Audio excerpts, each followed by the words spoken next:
Hi guys, I'm back and in my lovely penguin onesie. I got it at the kids section at Target. But anyway, um, somebody asked me to not forget about the years before I was diagnosed with Ehlers-Danlos syndrome, and it is a very important thing because I went through hell. I went through absolute hell and I lost many, many friends.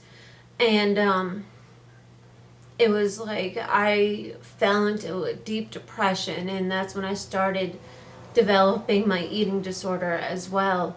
Um, see, we'll start from the beginning. I was actually born with my shoulder dislocated. And the doctor's like, well, that's not all too uncommon because, babies, their bones aren't fully formed yet. And so you got to be very careful with them, among other things. Um, and then in my toddler years, I had to wear braces on my legs because I was pigeon-toed. My feet went inward like this. And they still do if I get tired, but like my knees are turned inward still. And unless I wear my, like my braces and stuff like that, but my knees are still, it's what called squinted. The kneecaps aren't where they're supposed to be, so they're inward. I started having horrible knee problems when I was 10 years old. I was diagnosed with chondromalacia patella, and I think it has a different name now, and I'm not sure. It's like patelliform something. I don't know. I don't remember. Sorry, guys. So I had to wear a knee brace from mid-calf to mid-thigh with a little hole for the kneecap, and it had the metal stays in the side, so I couldn't really bend my leg.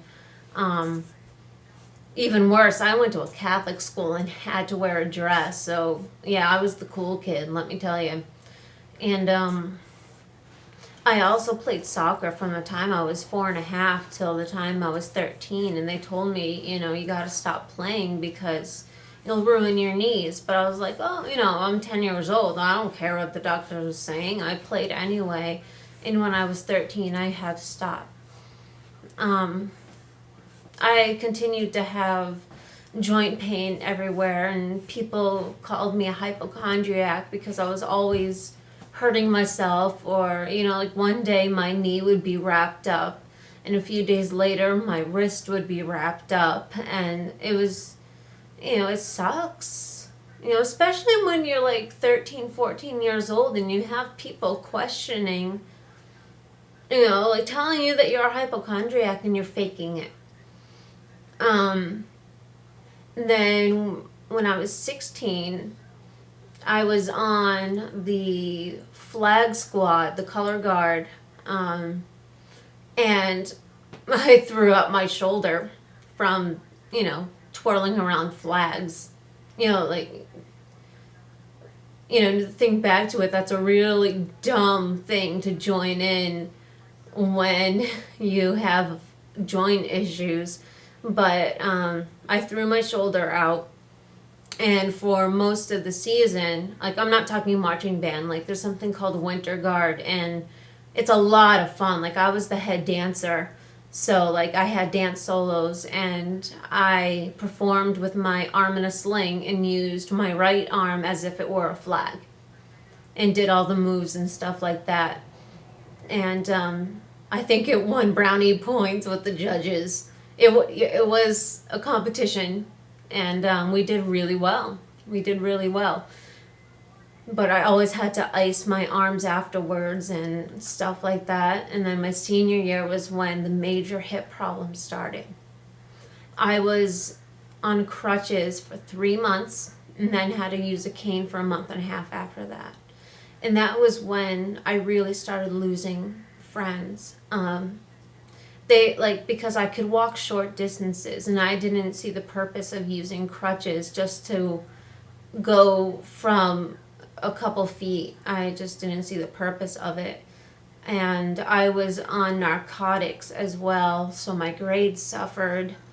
Um, I just, and with people, with kids being kids, like I had one friend, and, friend, and she would walk behind me and go, "Oh, there goes the uninjured gimp."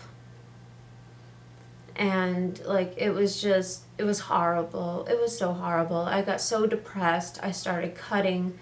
Um, that's when I started getting really into the eating disorder. Like I had disordered eating all through my teen years, but like I really got into it, and like choir was my life. I'm actually a pretty decent singer, but choir was my life. And then I wanted nothing to do with it, so I started to just put everything into artwork, because my art teacher had chronic back problems and fibromyalgia, and she understood completely.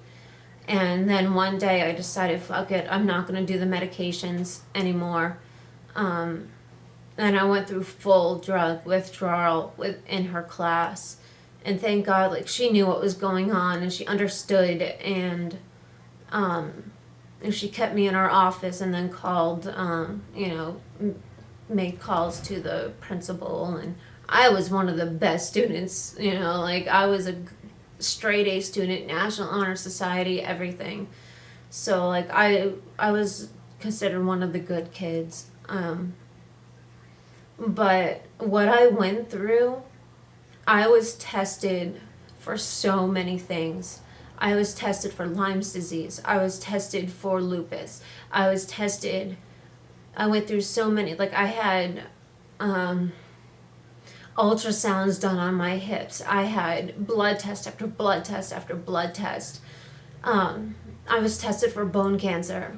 And being 17 and being told you have bone cancer, or you might have bone cancer rather. They didn't say I had it, but going through all those tests and going and having to deal with high school and maintaining grades and dealing with classmates that were just so horrible.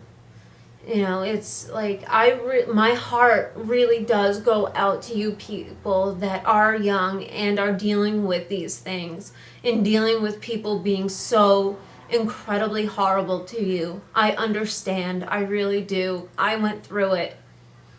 And like I fully believe that your teen years, whether you're ill or not, are the worst years, because you're trying to find yourself and you're dealing with peer pressure and you're dealing with having to keep your grades up in college, and you're just dealing with everything. It wasn't until college where I really started finding real friends, and I still have some very, very close friends from high school that were there for me, and they did understand. And to this day, 2 of them are my dearest friends ever, and they stuck by me.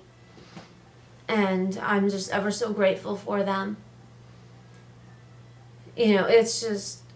It's really horrible not knowing what's going on in your own body, but you're hurting and you're sick and you don't have energy and you're having trouble keeping up in school, and it's really, really awful. So I really did want to talk about that and let you know what I went through as a teenager, because it is horrible. And I also want, one of my friends asked for this. Because Ehlers-Danlos is considered the zebra disease, because, the medical term, if you hear hoofbeats, think horses, not zebras. Well, Ehlers-Danlos is very rare, and it happens to be a zebra. And so my friend made me this. It's a little zebra. She crocheted it out of variegated black and white yarn. And it's just so cute. I love it so much. I absolutely do. And my time is running out, but I really wanted to address that. And my heart does go out for you. So that's it. Till next time. Bye.